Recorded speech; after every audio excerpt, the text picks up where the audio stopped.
ఎలా ఉంది బామ్మగారు? చెప్పినట్టే ఉంది. ఒకసారి తింటే జీవితంలో మర్చిపోలేవు. థ్యాంక్ యూ బామ్మగారు. నాకు తెలుసు, నేను ముందే చెప్పా కదా. నీ మొహం తిట్లు కూడా పొగడ్తలు అనుకుని పింజారు కదవా. ఇదేం పెసరట్టురా అయ్యా. చాలా రోజుల తర్వాత తింటున్నానన్న ఆనందం కన్నా ఎందుకు తింటున్నానన్న బాధే ఎక్కువగా ఉందిరా. తినేంత సులువు కాదు బామ్మ చేయడం. మా పెసరట్టు ఈ చుట్టుపక్కల ఫేమస్ తెలుసా? ఏ చెట్టు లేని చోట ఆవదం చెట్టునే మహావృక్షం అన్నారంట. ఆవదం కాదు బామ్మగారు, వి యూస్ బటర్. అదొక్కడే తెలుస్తుంది. అప్పుడు దీన్ని నెయ్యి దోశని పెట్టచ్చు కదా, పెసరట్టుని పెట్టడం ఎందుకు?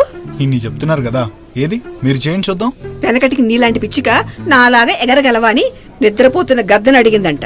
ఇలాంటి సామెతలకి ఏంటి బామ్మగారు? గూగుల్ చేస్తే నేను కూడా 100 చెప్తాను.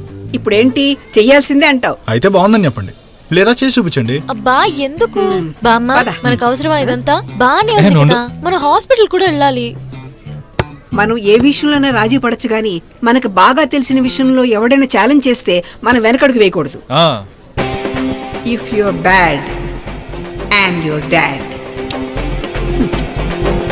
అది బామ్మ, అస్సలు తగ్గమాకు. కుమ్మై కిచెన్ ఎక్కడ? అక్కడ. చలో కమాన్ బామ్మ, లెట్స్ కుకిఫై.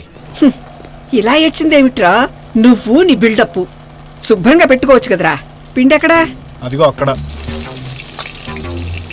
ఇది కాదు. పెసలున్నాయా? లేవు.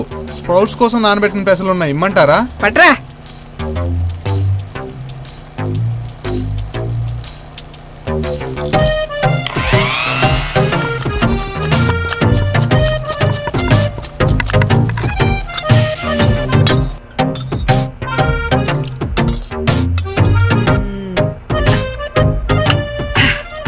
ఉల్లిపాయలు తీసుకురామ్మా. అలాగే బామ్మగారు.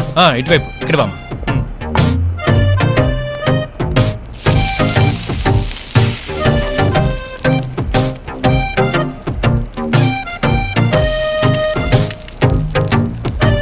అది తిను. తిని ఎలా ఉందో చెప్పు.